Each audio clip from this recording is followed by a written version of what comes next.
Hi everybody, welcome back to my channel, sushidragonmaster, and today I'm going to be talking about A Court of Frost and Starlight by Sarah J. Maas. So there's still the air conditioner. I don't know how long we're going to have to deal with the air conditioner, but until it stops being really hot, that's when, but I don't know when the weather's going to become normal. But anyway, I said I was going to talk about this. I cannot guarantee this is going to be the best book review video ever because it's been like a month since I've read this, but I have notes for a review, so I'm going to review this. So there's going to be spoiler-free portion at the beginning. It's going to be really brief, and then we're going to get into spoilers, and yeah. So, A Court of Frost and Starlight is a novella that takes place after the Court of Thorns and Roses series, which is a pretty kind of like a Beauty and the Beast retelling. It's very, very loose. And it's about Feyre, who is a human, and there's like this wall, and on the other side of the wall, well, it's not a real wall, it's just like a magical, invisible wall. So like if you were running and you wanted, and like you're about to cross it, you would just ram into it, I guess? I don't know. Now that I think about it, there's never really been an in-depth explanation for what would happen if you tried to cross it, like if you were in danger or something and like you're running from something, like what would happen? I guess you would just ram into it. But anyway, oh wait, what was I saying? The wall, on the other side of the wall is the Fae, and she is out hunting for her family, and she kills this wolf who turns out to be Fae, and then she has to go live with the Fae to repay the debt of killing one of them, even though she didn't know. But yeah, that's basically the plot. And this takes place after the events of that book and the two following books, which I think I said already, but I'll say it again just in case I didn't, because sometimes I don't say things. And overall, I really, really loved this, and it just like filled me with all the happiness. I feel like I've said that every time I've spoken about this book, but it just makes me really happy. And I gave it a 5 out of 5, and it's pretty much like my favorite book that I've read this year, and I am so looking forward to the next book, which there's a little sneak peek of in the back of this. And why do they do that to me? I don't know, but like now I'm just waiting hopelessly for that book. So now for spoilers, I'm going to put this in the background and then I'll get into my spoiler thoughts. So, before getting into this, I do want to say that even though I gave it a 5 out of 5, there are still some things that I have marked as negatives in my notes. And it is perfectly fine to love a book and give it 5 out of 5 and still have critiques about it. I'm just saying that because I don't want people to say that I didn't love it that much and I should have given it a lower rating or whatever. I mean, people could still say that, but just like know that I'm still giving it 5 out of 5 and you can't change my mind. But first thing I want to talk about is with the writing, and while I did hear some people saying that they couldn't tell the difference between like Feyre and Rhysand's perspectives, I could, like just using context clues of what's happening and what people were saying, like I could stop in the middle of a chapter and then pick it back up again and know if I was in Feyre or Rhysand's perspective without actually remembering whose perspective I was when I put it down.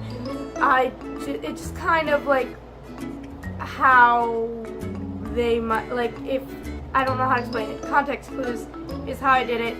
But I do have to say that I prefer Sarah J. Maas's third person writing to her first person. And I'm actually not sure if that's an unpopular opinion or not. I just have realized, especially reading that one, where there's a mix of both, where we have Feyre and Rhysand both in first person, and then we have like Cassian and Nesta and more in third person. I really realized that I really love her third person writing a lot more than her first person writing. I don't know if that's the correct way to word this, but that's how I'm gonna word it because I don't know how else to word it. And on top of that, like, another thing would be that it was just a bridge book, and I understand that.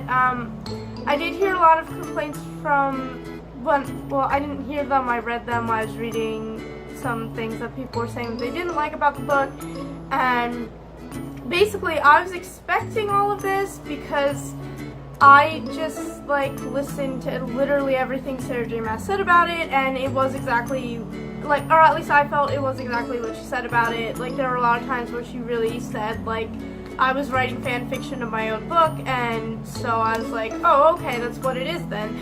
But, you know, like, I don't know if I just, like, am way too obsessed with this book that, like, I will forever defend it, which probably so, because I can't really read or watch negative reviews of it, which is weird for me, because normally if I love a book and I hear mixed reviews about it, I do want to see both sides, and I'm usually able to understand the other side, but I just, like, this book just made me so happy that, like, I don't want anything to kill my happiness or ruin it for me, because I'm sure at one point I will see a negative review where I'm like, oh yeah, that, I get what you're saying, and I don't want to see that, because I don't want this book ruined for me. I just want to love it. But yeah, it was a bridge book after that whole little rant there, and it felt like one. There really wasn't much depth to it, but again, I didn't care. It made me really happy. And then, this should be my #1 complaint, but there was not enough Lucien in there, and, like, Lucien, he just, I understand that this book is not the spin-offs. I get that, like, it's just, like, an epilogue plus, look at these characters having some issues, and we'll talk about that later type book, hence the bridge book thing. So, like, I understand there's not enough Lucien in there, but if one of the spin-off books is not about Lucien, and, like, all 3 of them come out, and there's not one about Lucien, and I don't get to see Lucien, I don't get to see him be happy and, like, live his life in happiness, then I'm going to not be happy. And then this is a weird complaint, but it's about Tamlin, and not the complaints you probably expect about Tamlin, because, like, I don't really like Tamlin as much as everybody else does not like Tamlin, but I, like, how do I explain this? When I reread the series, I took a lot of notes about him, and, like, I can say that I understand his actions, but I don't agree with his actions at all. Like, he should have been not an idiot, but he decided to be an idiot anyway, and that's on him. He needs to deal with his problems, but one thing that it really showed was, like, he's having a rough life. And honestly, I believe he has been feeling the way that he's portrayed in this book, like, the whole time, but he was just kind of, like, holding it in so much that, like, that's kind of why he was acting the way he was acting. But again, that does not justify his actions at all. Like, he's not a good person, but I really want him to just, like, realize that and be able to move on, maybe. And I do want to know more about, like, how he's coping after everything, and I kind of find his character interesting, like, in the way that you would find a villain interesting. So, yeah. And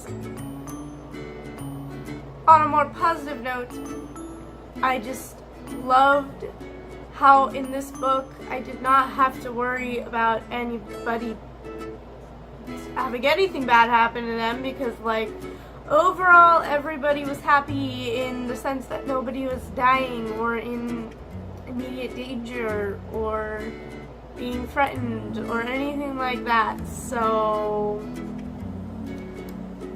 that was nice to have happiness, and the whole thing at the end there was just, I almost cried. Maybe I did cry. Maybe I need to refill my mid-year book freakout tag and say that I did cry, but I don't remember crying, so I probably didn't. But when, like, those recent, there's gonna be face and babies. I just so happy, so much happy. And Lucian, I did add my little Lucian rant, but that's because he is my son. He's still my son. He'll forever be my son, and I love him. And he needs to be happy. And I just had so much fun reading this. And the little sneak peek to the next book, which, since I do not know what the next book is called, I've called it the Nessian book, because that's what it's gonna be. And I want it, and I want my Nessian book now, but I can't get it now because it's not finished yet. But like, I want it, but like, no rush to Sushidragonmaster or anything. Not that she's watching this, but like, I want it. It doesn't even have a release date, but like, I want it so bad. So, in conclusion, I do think that Sarah J. Maas writes better in third person, and I do have hopes for the next books that they're not going to be like this one. As much as I loved it, I do want a little bit more in the spin-offs, you know, but like, this will forever be my happiness for this series. Like, if anything bad happens, I'm just gonna come back to this as a reminder that they can be happy.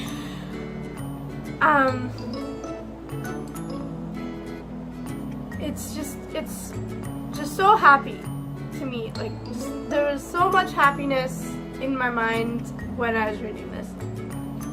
And if you are as big a fan of this series as I am, then I feel like you will most definitely love it as much as I did. Maybe not, though, because there are a lot of mixed reviews out there. But, you know, I loved it. I gave it a 5 out of 5. So that was my review for A Court of Frost and Starlight by Sarah J. Maas, or ACFAS, whatever you want to call it. Thank you for watching. Comment down below and let me know what you felt about this book, and if you agreed or disagreed with any of my opinions. And just remember that, yes, I do see the negatives, but I really feel like the positives outweigh the negatives, and I am allowed to love this book, and you are allowed to hate this book, or you're allowed to just think it was okay. We are allowed to have our own opinions without attacking other people's opinions.